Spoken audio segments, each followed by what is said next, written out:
See, it wasn't going to be forever.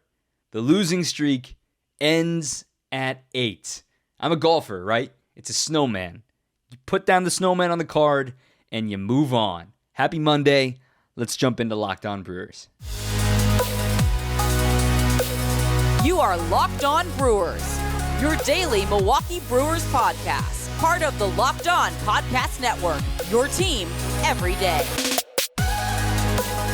Good morning, brand new week, brand new opportunity, and this is a Brewer off day, so an opportunity to recharge the batteries and get ready for maybe the biggest series of the year to date so far for the Brewer crew. Hi everybody, I'm Dominic Cotroneo. Thanks for making us your first listen of the day. Today's episode is brought to you by BetOnline. BetOnline has you covered all season long with more odds, more props, and more lines than ever before. BetOnline is where the game starts. I'm the statistician for Bally Sports Wisconsin, bringing you all the news and nuggets you want to know about the Brew Crew this season. Huzzah! 8-game losing streak is finally over. That was loud. That was a little aggressive. I apologize. Brewers win 4-1 Sunday. They salvage the finale in Washington. Do you feel good about it? Yes. Do you feel great about it? No. I'll explain why here in the first segment. We're going to talk about what went well, what's going well, what has been the formula so far for the Brewers this season. Get you some injury updates and get ready for these Mets. Now, full disclosure, right now I am recording this while the Mets are currently playing Sunday Night Baseball. At the time of recording, it is the Mets leading the Angels 2-1 out in Anaheim. That was a game started by Taijuan Walker. J.D. Davis has gone yard in that game. Starling Marte is back in the lineup. He had been dealing with some soreness, so he's back in. They're pretty much at full strength with their offense. So, overarching themes here. We talked on Friday last saying that, hey, Nationals, one of the worst teams in the National League, an opportunity to get back on track. So we thought. And the first two games weren't really even close. Even Saturday, yes, an 8-6 final. It really wasn't even that close. It got close in the 7th, but the Brewers got absolutely shellacked on Friday. They were losing for pretty much the entirety of the game on Saturday, and then jump out to an early lead thanks to Willy Adames on Sunday and hang on to this one and win by a final of 4-1. So they dropped 2 out of 3 in Washington. And, I mean, the sky was falling. Panic button was setting in for a lot of folks on Twitter from what I saw after Saturday night's loss. Even I said, this has to be rock bottom. Patrick Corbin, literally statistically the worst pitcher in baseball this season, pitches into the 7th inning, gives up 4 earned runs, 7 hits. The Brewers actually out-hit the Nationals in this game, but the Nats were up 8-1 through 5 innings in this game on Saturday. Eric Lauer had allowed 3 consecutive home runs through their line of Soto, Cruz, and Bell, which is really what the Nationals were hoping for a little more this season. But they go Soto, Cruz, and Bell to really put the game from 4-1 to 8-1, and felt like all the air was out of the stadium. There was no juice at all for the Brewers dugout. That had to be rock bottom, because they responded. 7th inning, they finally got things going on Saturday, and that might be the inning that we circle as the turning point heading into this big series tomorrow against the Mets. 7th inning started out inauspiciously against Patrick Corbin. Back-to-back doubles from Victor Caratini and Lorenzo Cain, 7 and 8 in the order. And then Mark Mathias hits his first big league home run. You blink and all of a sudden the Brewers have scored 3 runs off of Corbin. They leave Corbin in for one more batter, left on left with Yelich, and he singles up the middle. And all of a sudden you're thinking, okay, here's a rally. Here's some offense, some sustainable offense with the top of the order. There's still nobody out. They make a pitching change. Erasmo Ramirez gets Willie to promptly ground into a double play on literally the first pitch. And you're thinking, oh my goodness. They had all this momentum and it suddenly sucked out. It wasn't gone for yet. Mccutchen manages a single the other way. He had a great weekend. Then Hunter Renfroe manages a single. It was his only hit of the weekend. A mound visit. Then Kyle Finnegan comes in to face Luis Urias. Got a gift, but he walks to load the bases for Rowdy Tellez, and he scolds a ball to first base, 113 miles an hour off the bat, but straight to Josh Bell. And you could see the befuddled look on Rowdy's face thinking, what else can I do? What else can I do? That is how it feels in a losing streak. And then look at yesterday. He comes a foot away from hitting a home run in the first inning to give the Brewers the lead. Instead, it hits off the top of the wall again, and he tries to stretch it into a double. He gets thrown out by oversliding the bag. It's been that kind of a Murphy's Law type week and a half for the Brewers where everything that could go wrong has gone wrong. But that 7th inning showed a lot of fight, a lot of spunk, a lot of, hey, I'm sick of this. I'm sick of losing. Yes, Rowdy lines out. They didn't get any runs. But I'm going to circle that 7th. This becomes something here for the Brew Crew. When you look at losing a series to the Nationals and the manner in which you did it, it doesn't sit well. And it feels like those last 2 games against the Cubs in that 4-game set down at Wrigley, where, yeah, you got the split, but you probably should have won at least 3 of those games. And then in this one, you're thinking, yeah, all right, we salvaged Sunday, but you can't lose a 3-game series to the Nationals. This team is so much better than that, even as they are injured. And I tweeted this on Saturday ahead of the game when Kolten Wong was placed on the IL. The Brewers, these 5 main guys that aren't named Christian Yelich in the order, okay? The 5 main guys that are meant to be 1 through 6 in the order with Yelich, okay? Along with Rowdy, I should say, too. So 1 through 7, really. Willy Adames, Luis Urias, Andrew McCutchen, Kolten Wong, Hunter Renfroe. The 5 guys that are supposed to be 1 through 7 with Yelich and with Tellez. You can't say, oh, that guy's not very good. That's 5 main everyday bats in your lineup. They have played together for a grand total of 4 games this year. We've played 62 games.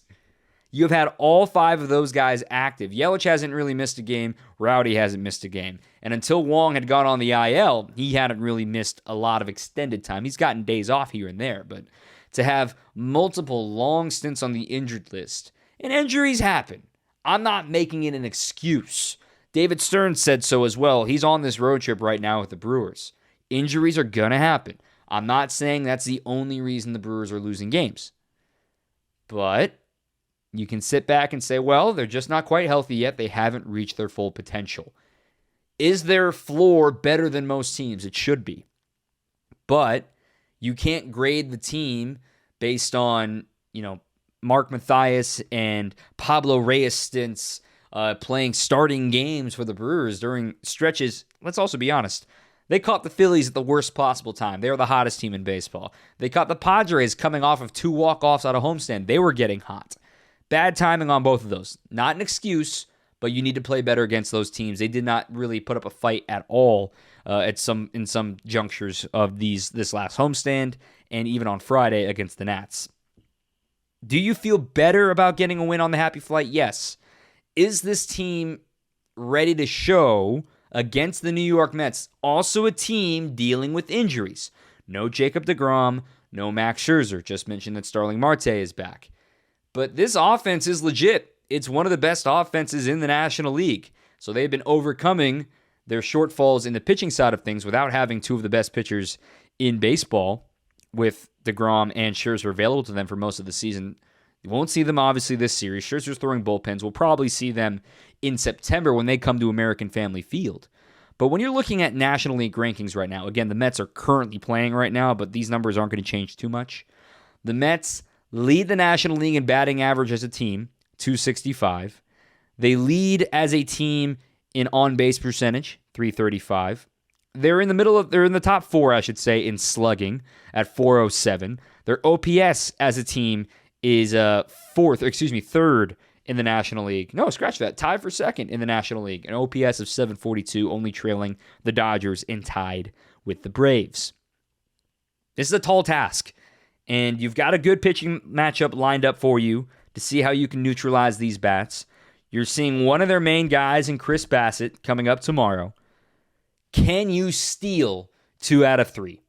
Can you show some life and generate some momentum? Let's talk about how you can do that and what that formula may look like for the Brewers after I tell you about our friends at Athletic Greens. This is a product I've used before. You know I'm a caddy. You know I pick up my coffee, I pick up my water, and I pick up my Athletic Greens on my way out the door to Erin Hills. Athletic Greens, just 1 scoop into a glass of water daily. It's a super easy micro habit to get so much beneficial nutrients, minerals, superfoods, probiotics to help your gut. Everything that you could want for your immune system, for your daily health, for your overall well-being is found in Athletic Greens in AG1. It supports your gut health, nervous system, your energy, your recovery, your focus. All of the things can be helped out with AG1. It's less than $3 a day, okay? It's cheaper than cold brew. It's investing in an all-in-one nutritional insurance as opposed to taking a million different vitamins and supplements every single morning. Look, AG1, it's so simple. Just one scoop, start your day into a glass of water. We all should be drinking more water anyway. So make it even easier by putting a plop of AG1, drink your glass of water, start your day, and thank me later. And to make it easy right now, it's your time to reclaim your health. So you can get a free 1-year supply of immune-supporting vitamin D and 5 free travel packs with your first purchase. All you have to do is visit athleticgreens.com/MLB network. Again, that's athleticgreens.com/MLB network to take ownership over your health and pick up the ultimate daily nutritional insurance. Brewers win 4-1. Wow.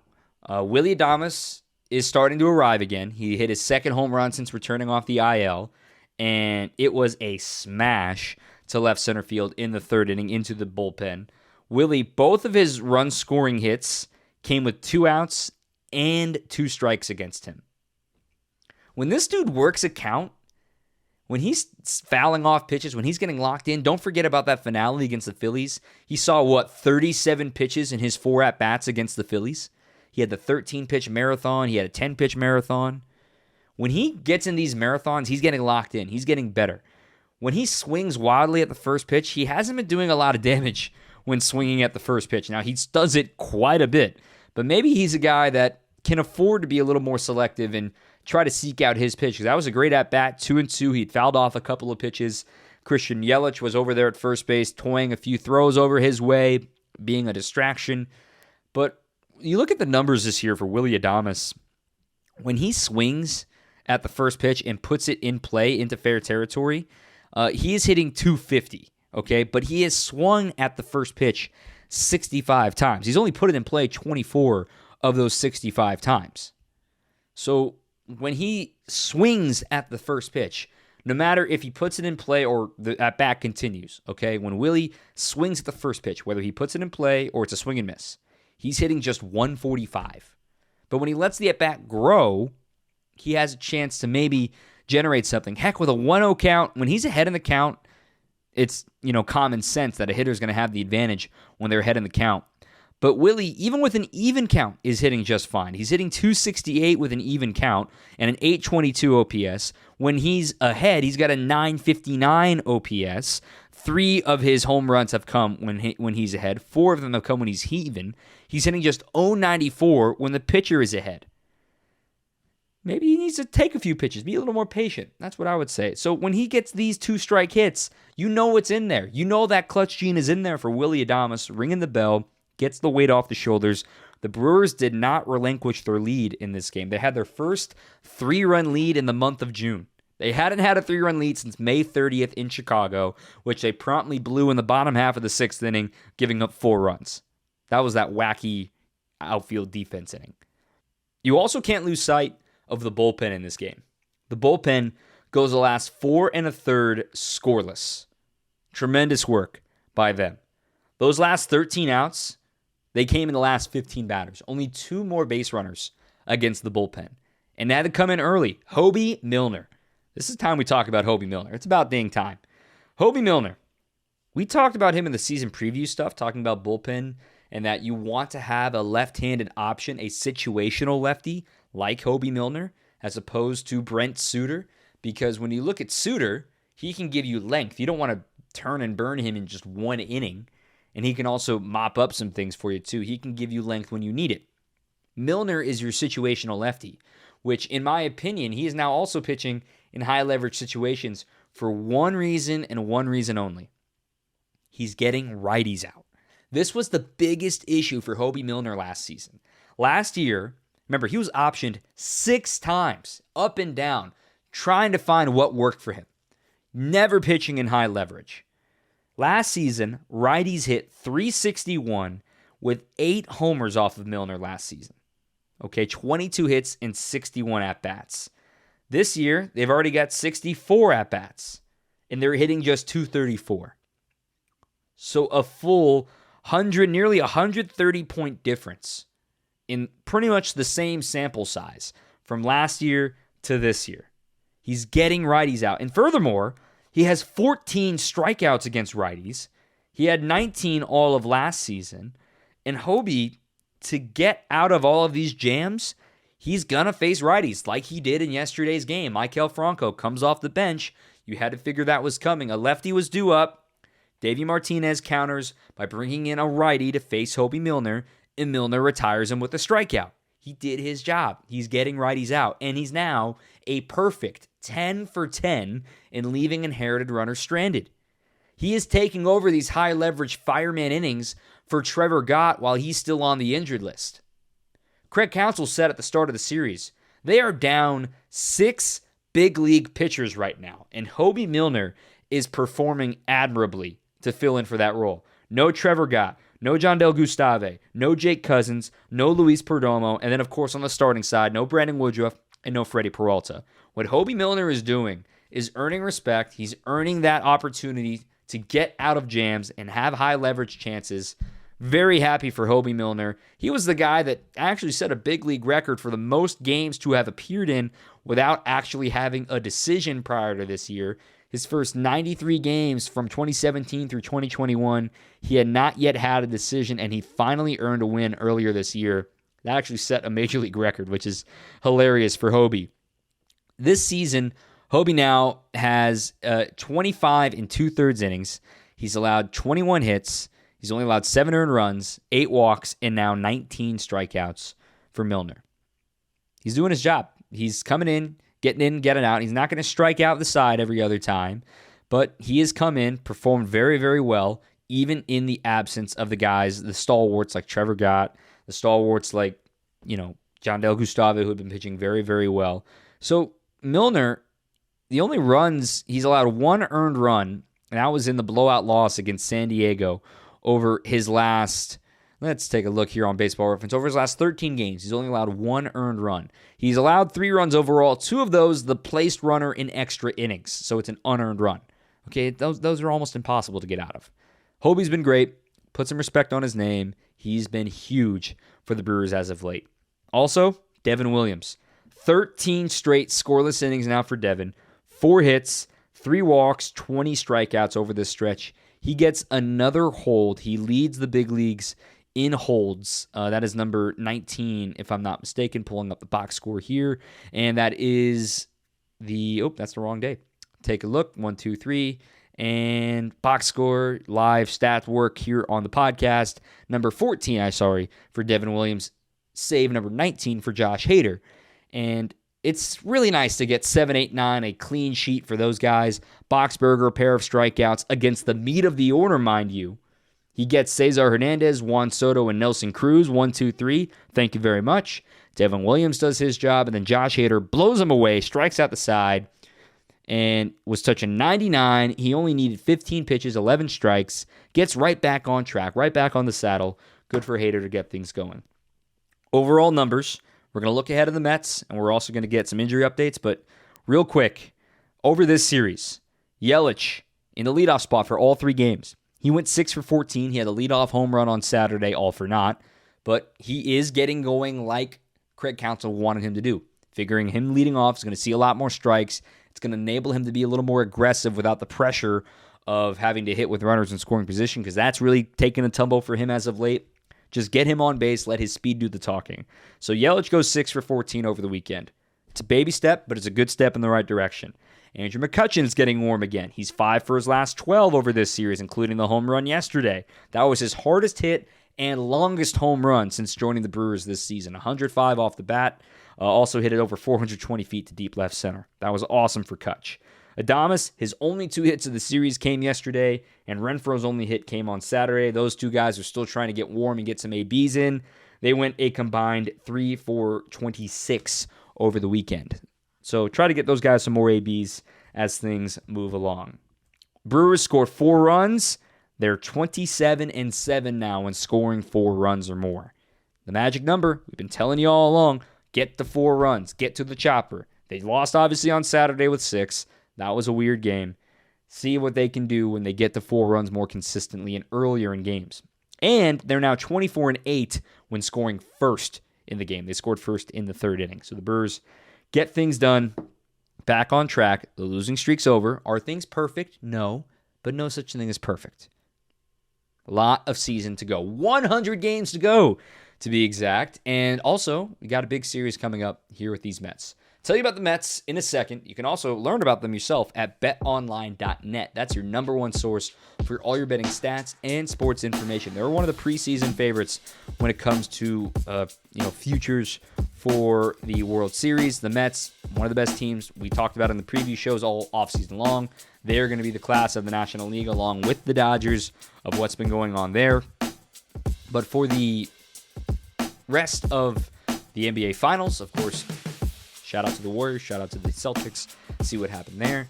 You've got Nhl Stanley Cup Finals are about to get going, Avalanche and Lightning. Lightning going for the three-peat. You can see everything you would ever want to know at betonline.net. You can head to their website today, or you can use your phone. The website works just as well there to learn about the trends and get in on the action at BetOnline, where the game starts. Injury updates. Woodruff threw over the weekend. He is still testing out his fingers from Raynaud syndrome. That's what we told you about on Friday, where he experiences numbness in his fingertips due to blood vessel issues. His fingers get discolored. He's trying to figure out what the medication will do for him, how long it will take for him to adjust to it. It only impacts him on breaking balls. And if you may be saying, well, wait, why can't you just throw him out there and just not throw breaking balls? You don't think the other team is going to key in on that? Just saying. So Woodruff still dealing with the effects of that. His ankle seems A-okay at this point. But now you figure, as he deals with Raynaud syndrome, that he's going to need a rehab assignment. He's probably going to need to go down to Nashville or to Biloxi to get some innings underneath him and to build back up to get ready to join the rotation again. Furthermore, Luis Urias exited yesterday's game with hamstring tightness. It sounds like it was precautionary, but how many times have we said that for the Brewers that it turns into a bigger injury? Colton Wong. But the expectation for Craig Counsell is that they don't expect to keep him out of the lineup on Tuesday, tomorrow, if they need to. But they were being very cautious. They have the off day here today to get him ready for tomorrow in the series opener against the Mets. Also, Mike Brasso remains to be seen. He's been running on the treadmill. See if he will be activated this week against the Mets. He is eligible to come off the IL tomorrow. And Brasso, of course, would be very, very useful if Urias does have to miss a couple of games. And it would be Brasso back onto the active roster and send Mark Mathias back down to AAA. But Brasso's been out with his ankle since June 1st, so trying to get things going back in the right direction for him. He would be very, very useful to have against the Mets, especially since they're going to be starting a lefty on Wednesday. As far as the rest of the guys, remains to be seen on Colton Wong. They wanted to give him a full week before he got going. He's running. He still feels pain, so they wanted to give him time to get going. He will be eligible to come off the IL Saturday in Cincinnati toward the back end of this road trip. A lot to figure out there on the injury front. Brandon Woodruff sounds like it's going to be another week or two, maybe. Just depends on when his fingers start responding to the medication to deal with the new sensation that he's feeling in the tips of his fingers when he's gripping pitches. The Mets. Meet the Mets. Wow. What a season they're having. Again, they're playing right now. Let's go ahead and take a peek. They're up 2-1 still. Mets are pretty darn good this season. They are 39-22. They're looking for their 40th win of the year. Baseball in New York's been jumping right now between the Yankees, of course, just dominating the Cubs over the week, 18 runs yesterday. But for the Mets, here's how their rotation's going to stack up. Chris Bassett goes tomorrow, acquired from the A's this past spring training. Bassett, 4-4, 4.35 ERA. He's cooled off a touch as of late. And then you've got David Peterson going on Wednesday. He's a lefty, 3-0, 3.00 ERA. If you haven't heard of David Peterson, I wouldn't blame you. He hasn't pitched all that much. He first made his debut in 2020 with the Mets. He's only 26 years old. He was a first-round pick by the Mets out of Oregon back in 2017. He's thrown 36 innings this year, so not many innings in his 8 appearances. 32 strikeouts and 18 walks in those 36 innings. See if the Brewers can exploit that for Peterson. And then Tyler McGill will get the ball on Thursday. 3 night games, by the way. 7 o'clock starts Eastern time for all of those, so 6 o'clock starts Central time. Tyler McGill gets the ball on Thursday. He's 4-2 with a 4.50 ERA. As for the Brewers, who they're rolling out, for what you have available, it's pretty darn good. Adrian Houser is going to try to get back on track. He's 3-6, 3.92 ERA. He's going tomorrow. Corbin Burnes gets the ball on Wednesday, 3-4, 2.48 ERA. And Aaron Ashby, 1-5, 3.91 ERA. Just general observations right now for the Brewers pitching staff. This is going to be a great litmus test to figure out, can you survive? Do you need to go and get somebody? Do you need to go back to a 6-man rotation? Do you need to call up Ethan Small and just have him stick around in the rotation for a little while longer here while you get Brandon Woodruff healthy? Do you go get somebody if Woodruff can't get healthy? This series facing the best offense per se in the National League, or one of the best offenses in the National League, with, Houser, the reigning Cy Young winner in Burnes, and your young phenom in Ashby. You're going to learn a lot about it. It's going to be a gut check. See how you can survive against the Mets. Houser, he's not been getting the ground balls he's been getting. He has pretty much a league average ground ball rate right now. He's at 48% for ground balls. League average is 45%. He's giving up more fly balls than ever. Of course, we saw the 3 home runs against the Phillies last week. Corbin Burnes, he's also giving up a lot more fly balls than usual, explained by the more homers this season than he did all of last season. And Aaron Ashby isn't getting the swings and misses in the zone. He's throwing too many pitches in the zone right now, trying to get things back on track for him with his 3.91 ERA. And then Eric Lauer looks like he would get the start on Friday in Cincinnati to open up that series with the Reds. I want to give a quick shout out to Jace Peterson. What a great play on the tarp roll yesterday. He's going to be a big role, especially if Urias does have to miss a little bit of time. How many times have we said appreciate Jace Peterson? I found this stat yesterday. Jace Peterson is 5th in the National League. That's heading into yesterday, so I'm sure that catch is going to add to these metrics in a moment. But he's 5th in the National League, 5th in baseball, 4th in the National League in outs above average by a third baseman. What's outs above average, you may be asking? Basically, we can take your starting position, your catch probability, how many opportunities you have to make outs, and how many more outs is he making on the same plays versus the rest of the league. He's made 3 outs above average, which is only trailing some pretty darn good company. Nolan Arenado, Ke'Bryan Hayes, Manny Machado. Elite company for Jace Peterson over there at third base. He's been phenomenal every step of the way. I want to end this episode with why I'm so optimistic. Are things perfect? Again, no, they are not. If the Brewers lose 2 out of 3, I am still not going to hit the panic button here against the Mets. This is why.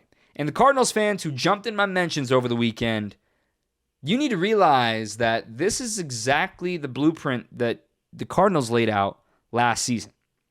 It's not over till it's over. The Cardinals last season were 36-40 on June 25th. 4 games under 500 on June 25th. They had lost 18 of 24 games. They were ice cold. Not a single one of those games, mind you, against the Brewers. So they were falling in the standings. They were ahead, and then they fell in the standings. This is while the Brewers were getting hot, of course, in June. From June 26th on, they had the 3rd most wins in baseball, 53-32. It wasn't like they made a magical trade.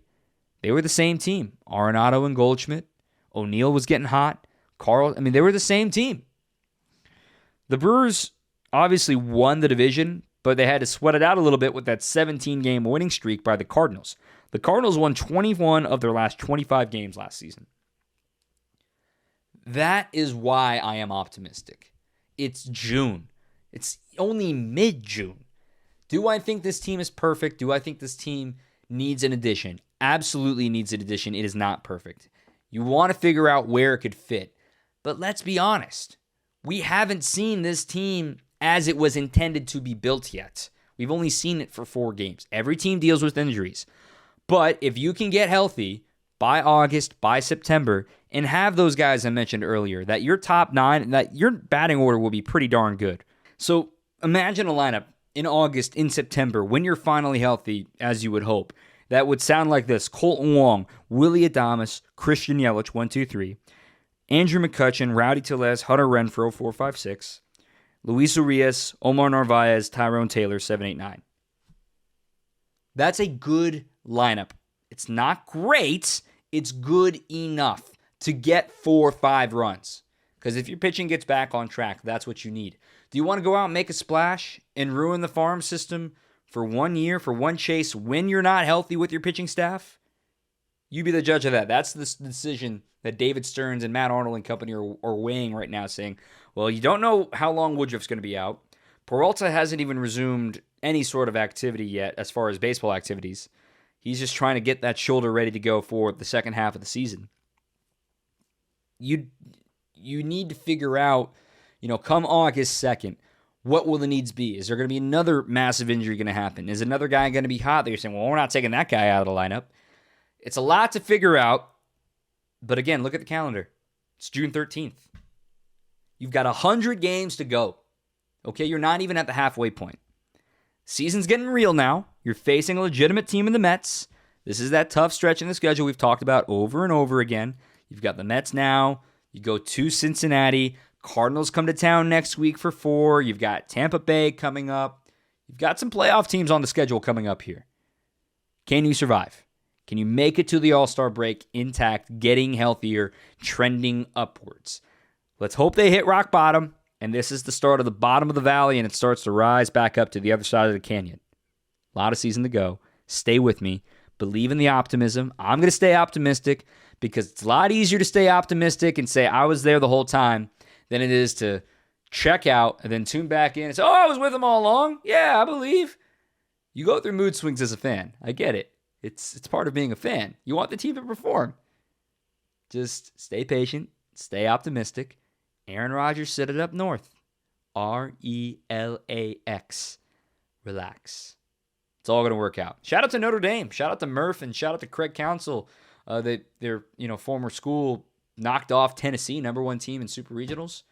Maybe that gives some good mojo for the Brewers. And also congratulations to Craig Counsell, who has tied Phil Garner for the most wins in franchise history as a manager. Let's see if he can win it in New York and take that title tomorrow or throughout this week. Again, Tuesday, Wednesday, Thursday, all of them are 6:05 first pitches from Queens at Citi Field between the Mets and the Brewers. I'm Dominic Cotroneo. Follow us on Twitter. Follow us on social media. Follow us, myself, wherever, at Locked On Brewers, at Dom_Cotroneo. It's in the show notes. Subscribe to our YouTube. Leave a rating. Leave a review. Do all the good things. Thanks for listening. Thanks for starting off your Monday with us. And I hope you have a great, great, great week. Schedule ahead. We'll have an episode tomorrow. We will not have an episode on Wednesday. Just a heads up because, well, I'm traveling to New York. And I will not actually be doing Brewers Mets. I'll be doing Rays Yankees instead with BA. So then we'll be back with an episode on Thursday morning and get you ready for the Cincinnati series and the finale against the Mets. Back here tomorrow, same time, same place. Until then, keep on swinging. You are Locked On Brewers, your daily Milwaukee Brewers podcast, part of the Locked On Podcast Network, your team every day.